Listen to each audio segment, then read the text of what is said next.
انشاءالله خسته نباشید. یکی از دوستان خیلی خوش‌ذوق داریم، خیلی خوش‌ذوق.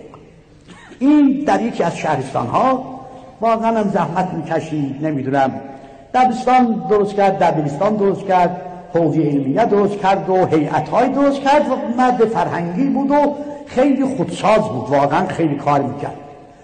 میگفت بعد از این همه کارها یه دفعه تو فکرم افتاد که حتما مقام من خیلی بالا رفته پیش خدا، خیلی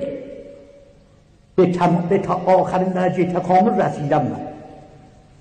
گفت یواشای دیدم نخیلی داره باورم میاد کم کم، این ویروس افتاده تو مغز من که من خیلی بالا رفتم، خدایا چیکار کنیم؟ نمیتونم این ویروس ها بیرونش کنم، مشغول کارم بشم.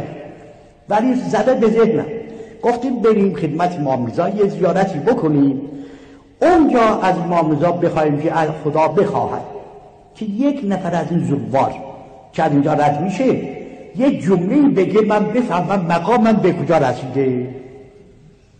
از اونجا بلشت رفته مشهد، اولاد آدم چقدر شیر خانخونه بفهمی که تکامل به کجا رسیده. آقا سرت هم یه دار کارت انجام بده بشر.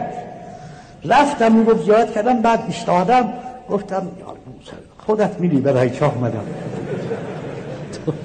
یه نفر از اینجا رد میشه یه حرفی بزنه من بفهمم که مقام کمال من به کجا رسیده. این نیت کردم. یک خانومی از اومد رد شد. اون روزها بنا بود که خانم برادر منم بیاد مشهد، خیال کردم ایشونه. گفتم خود برم یه سلام یا احوالپرسی بکنم.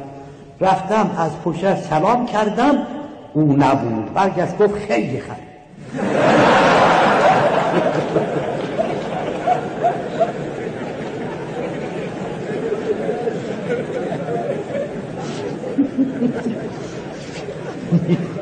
میگفت اینقدر قاطعانه گفت که مثل این که واقعا وحی اومده.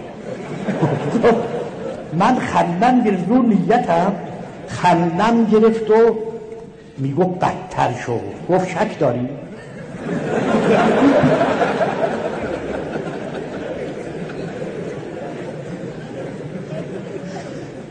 به این امام رضا که اینجا خوابیده ها شک نکن واقعا خرید. گفت ما هم عقب برگشتیم گفتیم یا امام رضا خیلی ممنون، خیلی متشکر، فهمیدیم که مقام شما